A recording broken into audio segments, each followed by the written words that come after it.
What up, fam? Welcome to episode 56 of 3 PM, that's third party minifig. Boom.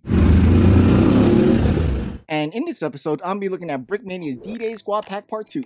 And if you're curious to see D-Day Squad Pack Part 1, take a look at that video that I made, I think, a year ago now. Has it been a year? And if you're not familiar with what these three minifigures are kind of emulating, watch the movie Saving Private Ryan. If you're watching this video, there's a huge probability that you've seen the movie Saving Private Ryan. You know, the war movie that made such a splash in the military fighting realism upon its release, to the point where veterans would literally leave the movie theater, oh yeah, remember when that was a thing, during the opening fighting scene. But in case you've never dabbled into the movie, it's a film starring Tom Hanks and Matt Damon, where a squad of 2nd Rangers from the 29th Infantry Division search for a Private James Francis Ryan, who dropped with the 101st in the opening days of the invasion, so they can bring him home to his mother due to the loss of his own actual brothers, all falling in different battles during different parts of the war across the world.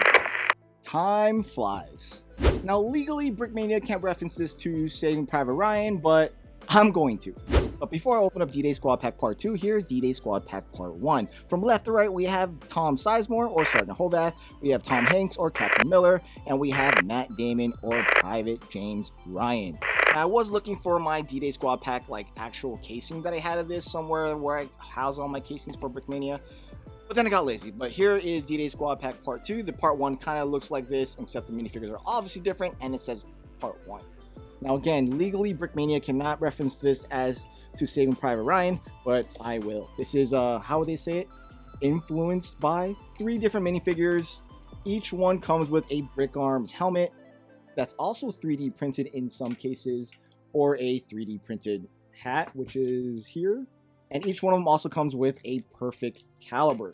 So here are all 3 minifigures in the configuration and pose in which I prefer to have my minifigures, whereas their heads are tilted to one side or the other, and they're holding the weapon at a more rest position than they are like at a ready. Or I guess they're kind of ready. So let's start with Private Ryban or Ryban. I don't recall how to say his name properly, but it's Edward Burns, great actor, is a BAR gunner or bar gunner. My World War II military history for the Army isn't very great, but I do recall this being a squad automatic weapon for the squad. So he's a squad BAR gunner, which is obviously represented by the bar perfect caliber weapon that he's carrying and the bar pouches for his magazines. Now, distinctively, he looks like a World War II Army infantryman because he's wearing gaiters around his ankles and those herringbone trousers that are famously looked at. Now, there are slight shadow indentations in the chest, which you can kind of see to represent shadow and wrinkle in the coat, but he has a very simple front torso. Now, what he's famously wearing is the Brooklyn, New York, USA stitching or writing on the back of his coat. This is something that you can see clearly in the movie, and obviously a distinction from where his character is actually from in the United States. I think he fairly looks like Edward Burns. Next, we have Barry Pepper or Private Jackson, the sniper. Immediately, you can see that he is a sniper because he's also carrying that M1903 sniper rifle. Now, if you know a little bit about this character, he's a badass, like straight up. He has no qualms of what he does. And for a sniper, in real life, snipers they're straight cold-blooded. Like, they're one of the few out there that has to accept the fact that they're gonna watch their target die. They stalk their target, they live their target, they see what their target does, and in a split second when they're ready, they take out their target. So anyone I know personally who is a sniper, they're not entirely there anymore. He has magazines on a tactical low-bearing vest of some kind, World War II version of it, assault vest, I guess you would say. So on his chest, he's wearing an optic, looks like a monocular of some kind. But once again, they all have to live their target and figure out the best way for their bullet to make its target. There's so many factors to be able to hit a target from a long distance. So there's a definite science behind it and a skill set that snipers must know how to do.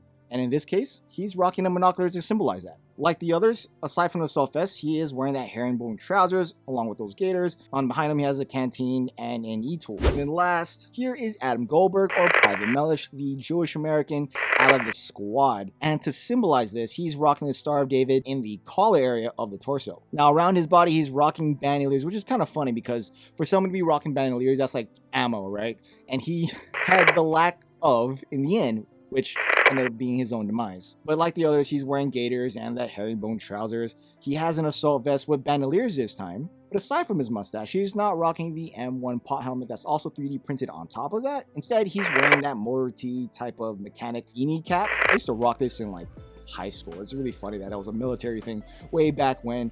It was trendy after all, but this is what he's famously wearing throughout different points of the movie when he's not wearing the pot helmet. So he is rocking an M1 Garand for his weapon, perfect caliber like the other ones. On his back, you see the wraparound for the bandolier, but underneath the bandolier straps, he is rocking an E-tool. Great looking minifigures. All that's left are the last 3, and then we have the whole pack. So all that's currently left is D-Day Squad Pack Part 3, which we probably won't see till next year. It would pretty much consist of Vin Diesel or Private Caparza, Jeremy Davis or Corporal Upham, and Giovanni Ribisi, the T4 medic Wade.